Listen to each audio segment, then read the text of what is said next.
Okay, so if you've ever felt like, I don't know, you're just drowning in information, or maybe your focus is shot, just constantly fragmented, Mhm. or you just feel like you can't learn fast enough for, well, everything the world throws at you, Yeah.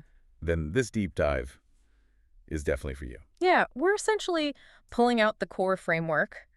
You could call it a strategic roadmap, maybe, for really accelerating your learning and honestly unlocking some serious potential. And we're diving into the methods of brain coach Jim Kwik, celebrated methods. Exactly. And we really have to start with his origin story. Oh, definitely. It's so central to his whole philosophy, isn't it? It really is. Because you, the listener, need to know this. hmm He didn't start out as some kind of genius. Not at all. No, he actually had a pretty traumatic childhood head injury, left him with severe learning difficulties. And a teacher, incredibly, labeled him the boy with the broken brain. Wow. Yeah, and that label, well, it stuck. It really impacted his early life.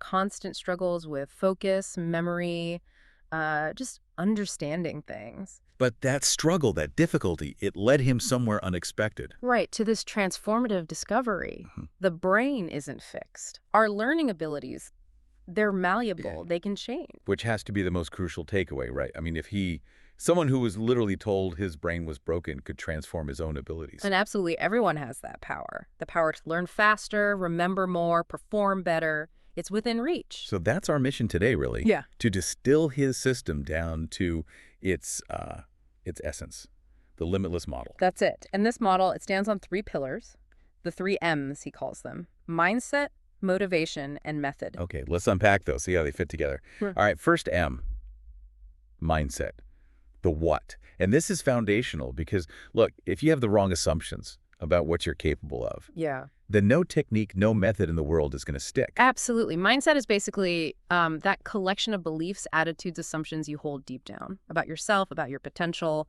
And the biggest barrier Kwik points to here are, well, he has an acronym for them, LIEs. LIEs, limited ideas entertained. He's really clear. These aren't facts. They're just illusions. Opinions, really, that we treat as truth and they just restrict us. You know, that instantly makes me think of that old story, the one about the baby elephant. Oh, yeah. Chained to the stake. Exactly. When it's small, the stake holds it. But then it grows into this huge, powerful adult that could easily pull it out, but it never even tries. Because it learned it couldn't. That's learned helplessness, driven entirely by a belief that just isn't true anymore. And those LIEs, they become self-fulfilling, don't they? Totally. So the big question is, how do you actually change them?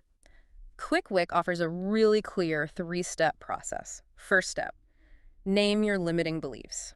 You have to identify them. And crucially, see them as opinions, not absolute truths. That first step sounds simple, but I think that's actually really hard. To look at something you've maybe believed your whole life and just go, oh, that's just an opinion I picked up somewhere. It is hard, which is why step two is so vital. Get to the facts. You have to actively look for the evidence against that belief. Find counterexamples in your own life or others. Basically, you cross-examine your own negative assumption. Okay, so you identify the lie, you challenge it with facts. What's next? Then step three, create a new belief. You consciously formulate an empowering alternative, one that's actually grounded in reality, supported by the facts you just gathered, and, helps you move toward your goals. And this isn't just positive thinking, is it? Right. There's actual brain science behind this. Oh, absolutely. It connects directly to the physical brain. I mean, think about it.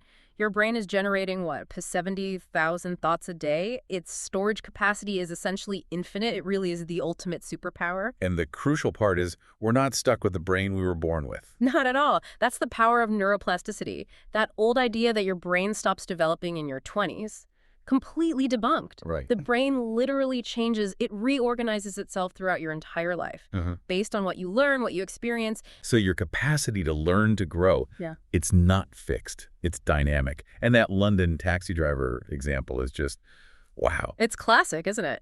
So in London, the cabbies have to memorize this insanely complex map of streets. It's called the knowledge. Right. And studies showed that doing this intensive learning physically changed their brains.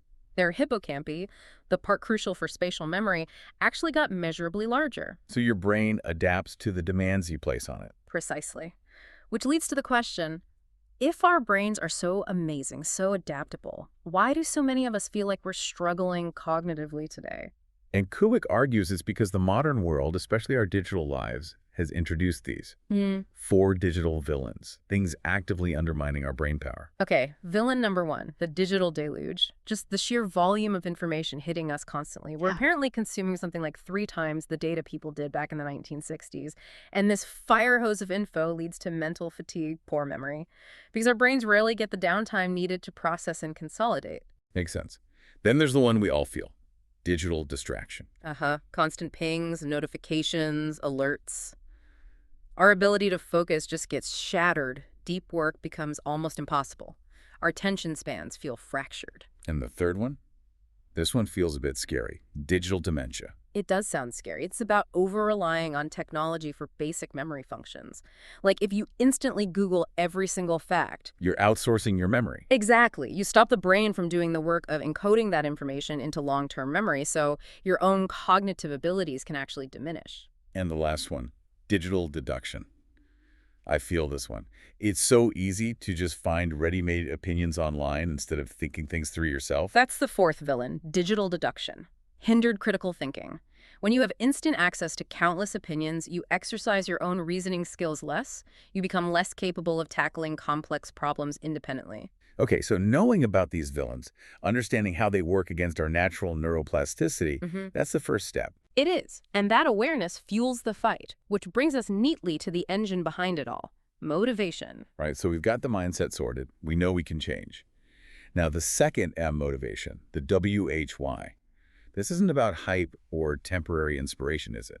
No, Kwik's focused on sustainable drive, and he gives us a formula for it. Motivation, purpose X energy XE. Small, simple steps, S3. It's multiplicative, meaning if any one of those is 0, the whole thing collapses. Okay, purpose first. That's the direction, the core reason why you're doing something. Right, and he makes an interesting distinction between purpose and passion. Passion is what brings you joy, what lights you up.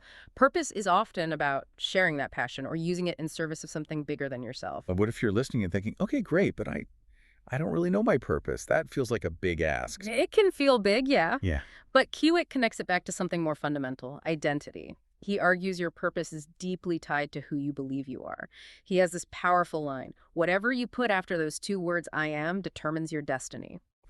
So if you define yourself as, say, a lifelong learner or someone who helps others, Then your actions, your motivation will tend to align with that identity. It gives your goals real meaning. which is why he talks about setting not just SMART goals, specific measurables, etc., but also heart goals. Yeah, heart goals.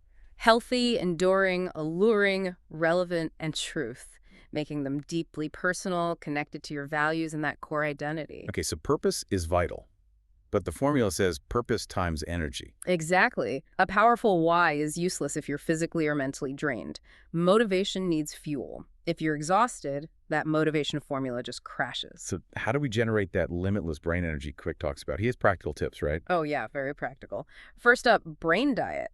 Prioritizing high-quality foods, he mentions things like avocados, blueberries, salmon, good fats, antioxidants, and crucially, avoiding refined sugars and processed junk that cause energy slumps and brain fog. Makes sense. Then exercise. Non-negotiable. Regular aerobic activity isn't just for your body. Studies show it literally boosts brain size, improves cognitive function, gets blood flowing up there. And the big one? Sleep. Absolutely critical. Quality sleep isn't a luxury. It's when your brain does its housekeeping, clearing out metabolic waste, consolidating memories. Skimp on sleep, and everything suffers. And there's a mental energy component too, right? Killing ANTs. Yes. Combating ANT's automatic negative thoughts. This ties right back into mindset. Okay. It's about catching that negative self-talk, those doubts that pop up automatically. Yeah. You have to apply those mindset steps, name the lie, get the facts, create a new belief before those ANTs drain your mental energy and sabotage your motivation. Right. Purpose, energy. Now the final multiplier. Small, simple steps. S3. This is the bridge. The thing that takes you from knowing why you should do something and having the energy for it to actually doing it consistently. And it tackles procrastination head on using something called the Zeigarnik effect. Yeah, the Zeigarnik effect is basically that feeling of mental tension you get from unfinished tasks. It hangs over you, makes you want to avoid the task altogether. That's procrastination kicking in. So S3 is the antidote. Exactly. It forces you to break the task down, not just into manageable steps, but into the absolute tiniest action you can take, ridiculously small. So instead of thinking, I need to write that report, The first step might be open the document. Or even just find the document. Seriously, that small. That tiny win overcomes inertia. It builds momentum. It's about incremental, consistent progress, not huge, overwhelming bursts of effort that you can't sustain. Okay, mindset, motivation. That leads us to the final piece. The third M methods. The how-to W. This is the practical toolkit, the specific processes you use to actually learn effectively and get things done. And it's about moving beyond just, rote memorization like we did in school. Way beyond. It's about meta-learning, learning how to learn. Kwik focuses on key areas here. Focus, achieving flow, improving memory, speed reading, and better thinking. Let's start with focus. Seems like the cornerstone in our distracted world. It really is. Kwik defines concentration simply as a muscle. And like any muscle, if you don't train it, it gets weak. It atrophies. So how do we train it? Any specific techniques? One really practical one he recommends for calming an anxious or overwhelmed mind quickly is the 4-7-8 breathing technique. Okay, how does that work? Simple.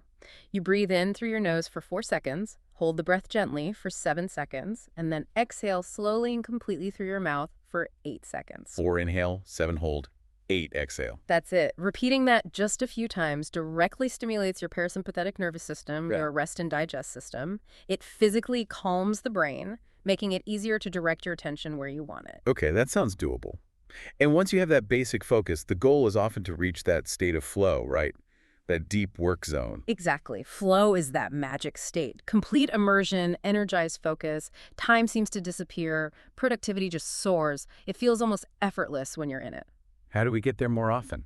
Well, first, you have to be ruthless about eliminating distractions. Phones off, notifications silenced. He also recommends scheduling dedicated blocks of time, say, at least 90 minutes for focused work. And making sure the task is slightly challenging, but not so hard it's overwhelming. Finding that sweet spot. Right. Okay, focus and flow. Yeah. What about memory?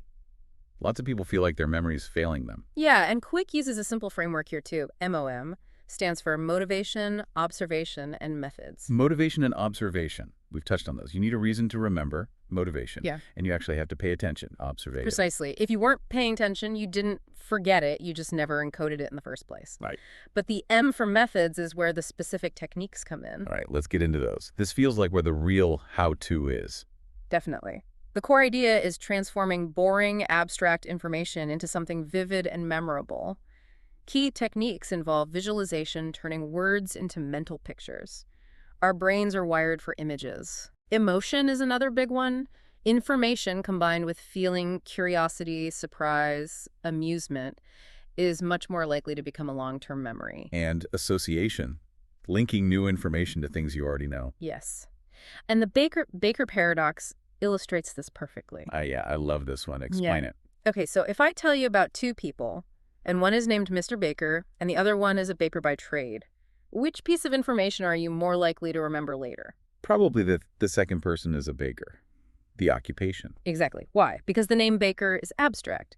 But the occupation baker instantly connects to a whole network of existing knowledge in your brain. Smells, images, bread, ovens, white hats. Right. It has meaning, context. It has hooks. Memory works by association. You link the new thing to the old things.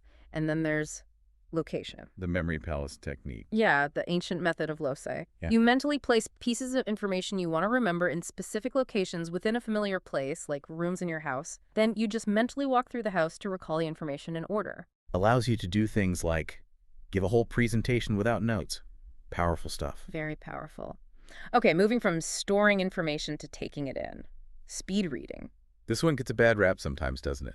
People think faster means less comprehension. Kwik argues that's often a myth. In fact, reading faster can sometimes improve comprehension because it forces your brain to stay focused. Less time for your mind to wander off. And since leaders are readers, as he says, being able to process text efficiently is huge, especially with that digital deluge. What's the key technique? The simplest, most effective technique is using a visual pacer. Your finger, a pen, even the mouse cursor on a screen. You guide your eyes across the line of text with it. How does that help? It primarily works by reducing regression. That's the unconscious habit most people have of letting their eyes jump back and reread words or phrases they just read. Ah, okay. That slows you down dramatically and breaks your focus. The pacer forces your eyes to move forward smoothly, maintaining concentration and increasing speed. Simple, but makes sense. Okay, last method area, thinking. How to actually use all this knowledge effectively. Right. Kwik emphasizes the importance of looking at problems from multiple angles. He introduces Dr. Edward de Bono's 6 thinking hats as a great framework for this. 6 hats. Mm. How does that work? Instead of just reacting to a problem or idea based on your default thinking style, you intentionally put on different hats, each representing a specific mode of thinking. Like, Okay, so the white hat is purely for objective facts and data, no opinions allowed. The green hat is for creativity, brainstorming, new possibilities. The black hat is the critical judge looking for risks, potential problems, what could go wrong. and there are others for emotions, process, benefits. Exactly. By systematically considering the issue from all these different perspectives, you get a much more comprehensive, well-rounded analysis. It helps you avoid narrow thinking and that digital deduction problem we talked about earlier. Wow. Mindset motivation methods. That is a seriously comprehensive toolkit we've just unpacked. It really is. It covers the internal beliefs, the driving force, and the practical skills. So let's bring it all together for you, the listener. Becoming limitless, in Kwik's view, isn't about some magic trick or being born brilliant. It's about systematically taking down your limitations. Yeah, it's about combining that right mindset, really challenging those LIEs, believing you can improve with deep motivation, finding your why, managing your energy, and then applying the effective methods we just covered, mastering focus, memory, reading, thinking. And underlying all of it is that core message of neuroplasticity. Absolutely. Your learning isn't fixed. Your potential isn't set in stone. Your brain is designed for growth, for change, throughout your life. But it depends on you, on your habits, your effort, your intention. So let's make this practical right now, an immediate action step for you listening. Think about those 4 digital villains we discussed. Deluge, distraction, dementia, deduction. Which one feels like it's hitting your productivity, your focus the hardest right now? Just pick one. Be honest with yourself. Okay, got it. Now, commit to just one small, simple step. Remember S3. Just one tiny action you can take this week to start counteracting that specific villain. Maybe it's scheduling just 20 or 30 minutes of actual downtime each day, phone away, to fight the deluge. Or maybe it's deciding to practice that 4-7-8 breathing just once before you tackle a demanding task to combat distraction. Or memorizing one phone number instead of relying on contacts. Whatever it is, make it tiny, make it doable. Because remember Kwik's final point. Knowledge isn't power. It only has the potential to be power. Action is what turns potential into actual power. So take one small step. Apply